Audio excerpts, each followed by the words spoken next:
dama la bëggoon a wax rek ni dimanche incha allahu rabi damay jël soxna.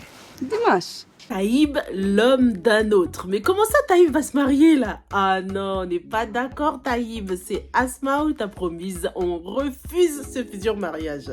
Franchement, je m'attendais à un profil atypique avec ce personnage. Je vous ai dit dans la revue précédente que je m'attendais à ce qu'il ait déjà des enfants ou un truc comme ça. Apparemment, il a déjà une fiancée. Oh my god. Ça veut dire que son cœur est déjà pris. Donc, il va nous falloir patienter avant de savourer son histoire d'amour avec Asmao, avant qu'il n'y ait quoi que ce soit. C'est une belle histoire qui nous apprend beaucoup, hein. Une histoire de patience.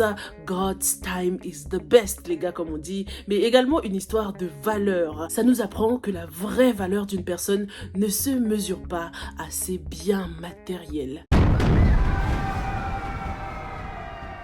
Bonjour à tous et bienvenue sur Yeri TV, je m'appelle Sylvia et sur cette chaîne je fais des revues et des analyses de films et séries afro, donc si c'est quelque chose que tu aimes bien, abonne-toi et active la cloche pour ne pas rater la prochaine revue. Désolée de ne pas avoir fait les revues des épisodes précédents, le déménagement plus la rentrée m'ont juste éclaté les gars. Mais là je me suis dit non, faut que je revienne là parce que Lady Diama, c'est chaud en ce moment là. Et puis les autres séries aussi, hein, il y a Promesse et puis il y a une nouvelle série Marodi qui va sortir exclusivement sur TikTok, donc j'ai hâte de vous en parler. J'espère en tout cas que la rentrée s'est bien passée pour vous, que ce soit la rentrée scolaire ou professionnelle, hein, bien sûr. Si vous avez TikTok, n'hésitez pas à me suivre, hein, venez on se rejoint dessus. Et puis j'ai aussi une bonne nouvelle pour vous, pour ceux qui sont à Paris, on pourra se rencontrer les gars enfin, parce que ce week-end, le 14 septembre, je serai à la gare de l'Est pour accompagner Antakou, que la plupart connaissent déjà. Antakou qui participe au Ciné-Tour pour vous faire déguster, découvrir des petits plats sénégalais. Donc n'hésitez pas à venir à partir de 14h à la gare de l'Est pour ceux qui sont à Paris. J'aimerais vraiment vous rencontrer et puis ce sera l'occasion de regarder des petites séries ensemble, hein, de découvrir 3 séries du bouquet africain. Donc venez nombreux si possible, bien sûr. Bien que la fiancée de Taïb soit très belle, très put together, hein, elle a l'air de quelqu'un de bien, mais est-ce qu'elle va supporter ce rapprochement futur qu'il va y avoir entre Taïb et Asmao? Parce qu'on le devine, avec l'aide que Asmao compte apporter à Taïb, on devine que les deux vont forcément se rapprocher naturellement, donc il y aura peut-être, je me dis, de la jalousie de la part de la future femme de Taïb.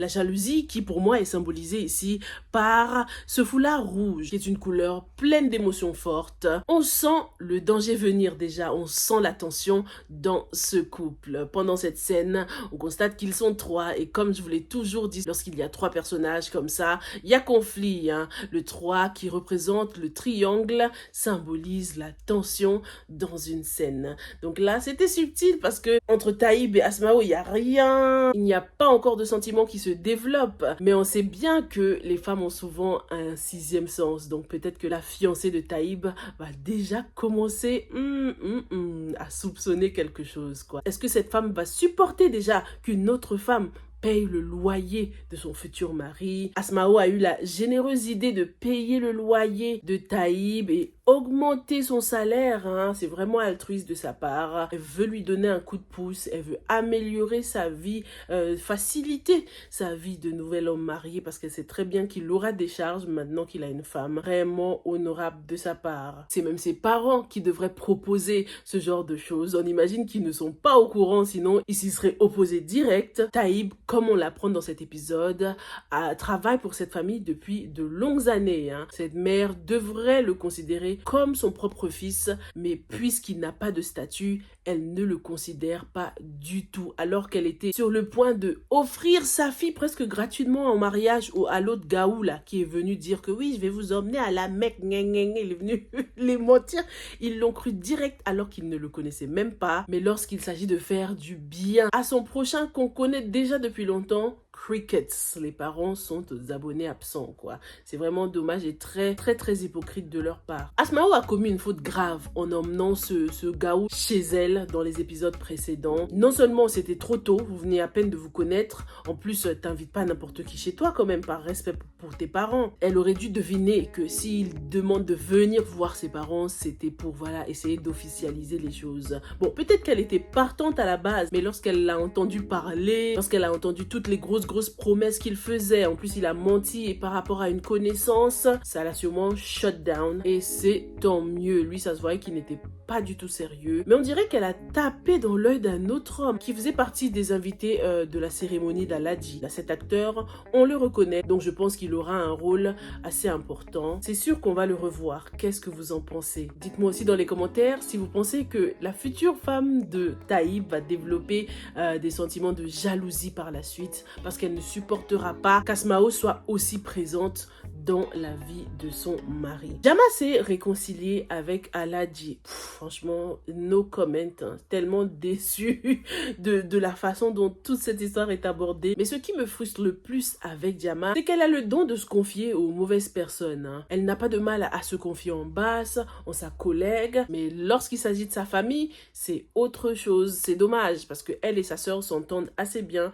Donc, Jama aurait pu parler avec sa sœur, se confier en sa sœur, chose qu'elle n'a pas fait. Ça se voit qu'Asmao ne connaît pas tout et ça aurait pu changer beaucoup de choses, hein. On a tendance à vouloir vite juger les parents. Certes, ils ont leurs défauts, hein, mais ils veulent aussi le meilleur pour leur enfant. Et pour eux, d'après leur point de vue, Aladji c'est le meilleur, c'est parce qu'ils ne savent pas tout. Regarde ce que la maman dit. Elle a l'impression que Jama vit dans un paradis, qu'elle est dans le luxe, tout ça, alors que ce n'est pas du tout vrai. C'est dommage de la part de Lady Diama d'avoir ce point de vue tellement traditionnelle, hein, sur le mariage, sur la famille, alors qu'elle incarne quand même la modernité dans tous les autres domaines. Jama se condamne elle-même parce que si elle avait osé parler à ses parents, des choses seraient différentes à cette heure-ci. Certes, elle a envie d'obéir à ses parents, mais ses parents lui demandent de faire ces choses-là parce qu'ils n'imaginent pas toutes les atrocités que Aladji lui fait subir. Celle qui, depuis le début, m'exaspère aussi, c'est cette meilleure amie qui n'est jamais sur la même longueur d'onde que Jama. Elle a toujours des réactions disproportionnée ou complètement à côté de la plaque. Sa meilleure amie vient de subir quand même une agression. Elle parle de surprise. Oui, fais-lui une surprise. Elle aime les surprises. Mais vas-y, toi. Ce qui ne me touche pas non plus avec cette série, ce sont les larmes. À chaque fois qu'il y a des grands moments d'émotion, je suis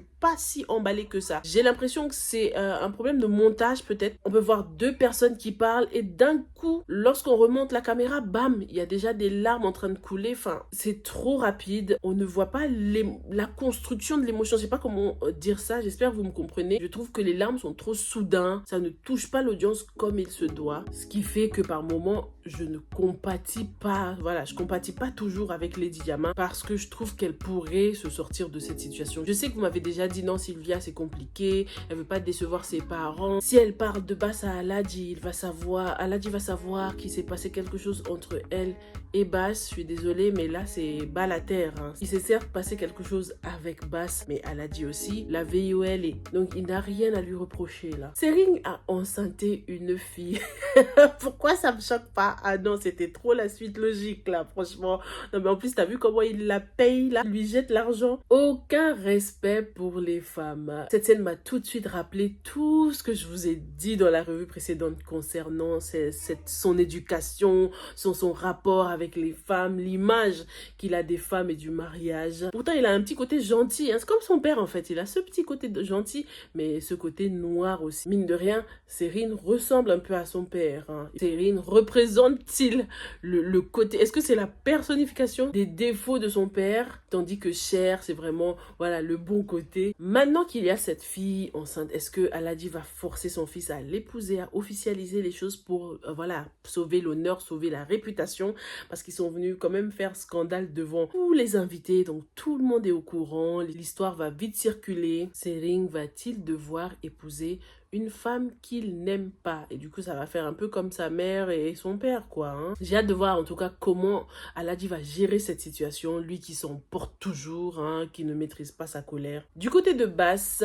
on a sa nounou qui est amoureuse de lui. Bon, rien d'exceptionnel, je trouve que ce sont des choses qui arrivent, des scénarios qu'on a déjà vus avec la nounou qui finit par tomber amoureuse de son patron. En plus, elle est souvent là, elle est toujours là. Des fois, elle dort même à la maison pour s'occuper, pour rester avec l'enfant. En plus, elle a l'air de bien faire son travail quand même. Elle aime bien l'enfant, elle s'en occupe bien. Sinon, on l'aurait déjà su parce que cette petite n'a pas la langue dans sa poche. Donc, pourquoi pas une future relation entre ces deux-là. En plus, elle est très mignonne. Franchement, j'aimerais bien qu'ils finissent ensemble parce que Bass et Lady Diama, là, ah non, j'en ai déjà trop marre. Là. En plus, Bass, je n'attends qu'une chose, c'est qu'il montre encore plus son côté sombre. Ça se voit qu'il a ce truc dark là que j'ai hâte de découvrir. Déjà, il ne compte pas du tout laisser partir Diama, ni signer ses papiers. Surtout après toute l'histoire que Lady Diama a raconté par rapport à Aladi. Hein. Erreur. Dire tous les défauts de Aladi à son concurrent, c'était vraiment la chose à ne pas faire. Elle aurait dû se confier en quelqu'un d'autre. Dites-moi ce que vous avez pensé de cet épisode. Est-ce que vous pensez que la future femme de Taïb va devenir jalouse? Dites-moi tout et on se retrouve dans la prochaine. Stay safe and stay blessed. Bye!